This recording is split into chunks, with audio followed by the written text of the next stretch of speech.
back, guys. This is Ryan. I am going to give you my player updates for week 4. Um, so get right into it.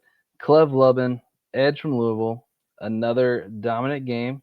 He was the highest graded player on his team. There was no sacks, but he was still getting tons of pressure. Didn't mess a tackle. Had a pass breakup. I keep saying this, but man, he looks the part. He absolutely looks like he is going to be a star on Sundays. So Clev Lubin, just keep blowing our minds. Um, Isaiah Nokobia, the safety from SMU, all 6 times he was targeted, they were completed. He had a few missed tackles, and again, just hasn't looked like what he has in the past. At this point, if you had to force me to make a guess on where he's going to go, I would say he's going to be a UDFA. So I don't know. It's frustrating watching him play this year because it just hasn't been what it was. Um, right into Cade Klubnik. He had an insane amount of stats playing from behind, but he didn't have a single big time throw. Did have some turnover worthy plays. His O line was really bad as a whole. They graded out poorly. They looked poor. I'm really struggling evaluating him because his team as a whole is just performing so bad. Um, I don't know if Dabo has just, the shtick has ended, but, his placement was bad again and his feet looked nervous, like he's maybe trying to do too much. So Cade Klubnik is not, having a great year. And now they're, you know, 1-3, I think. Not not a good sign. D'Angelo Pons had a wonderful game for Indiana. Indiana's game was just crazy. To beat a top 10 team like that was wild. But Pons had an insane block punt that he ran back for a touchdown, which was awesome. He did have one real big miscommunication with the safety that led to a blown play touchdown. I think that pulled down his grading quite a bit. Um, but for the most part, what I saw was a guy that was super tight in coverage, tackled well again, and what he does with his size is crazy to me. He plays much bigger than he actually is, and it's something that I love to see as a player that you know is not letting those size limitations keep him down. Whit Weeks, he had limited snaps this week. It was a blowout, but I felt like he had a strong game overall.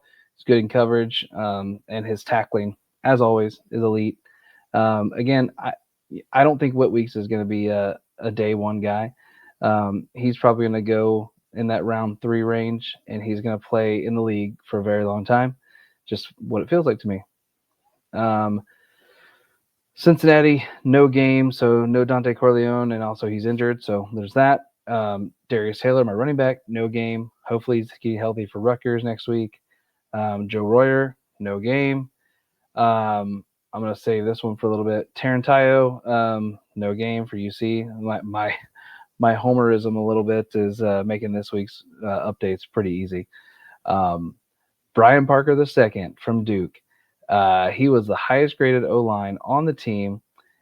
He was super stout against the run, only allowed 1 pressure and 35 pass blocking snaps. He is one of the best offensive linemen in the NCAA right now. I struggle. I feel like evaluating O line, but his metrics and when I watch him play, he just looks the part. And with his size, I could see them moving him into guard in the NFL. But I honestly do think he ends up going as a day 2 player, round 2, round 3, and I think he plays in this league for a very long time. Mark Gronowski, Iowa's quarterback. This was his best game by far. Um, really high grade, 87.5 grade as a passer. His offensive line is, I think, is what is doing it for him. He's starting to get comfortable. That offensive line is so good. So I think that makes things easier for him. He hit a couple really nice deep balls where it hit the wide receiver right in the hands and they dropped it. So that, that hurt him a little bit, but they were great throws. I felt like his use of his QB runs and the timing of that, whether that was the offensive coordinator or if it was his decision, was great.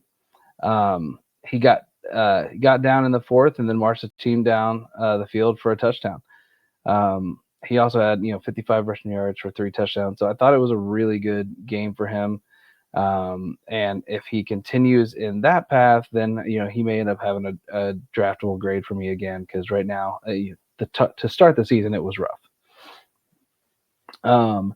David Bailey, Texas Tech, man. They are a fun team to watch. He wasn't as dominant against a very, very good offensive line, but he did still get 4 pressures, which I would say is really good against them. And he also closed the game out with a sack. It was clutch time. He came in with a big sack, and that helps. That type of player, if you can do that in the clutch moments, is always going to be huge for me. John Michael Gillenborg, last second, didn't play. So that due to an injury, doesn't seem to be long term. So hopefully he bounces back and gets on the field soon. This is not a guy I've been previewing every week, but I'm going to give you an update on Gideon Lamprey. If you haven't watched, we did our interview with him a couple weeks ago, and it was a great moment. Awesome guy, just so easy to root for. But he played this week. He had elite tackling, like always.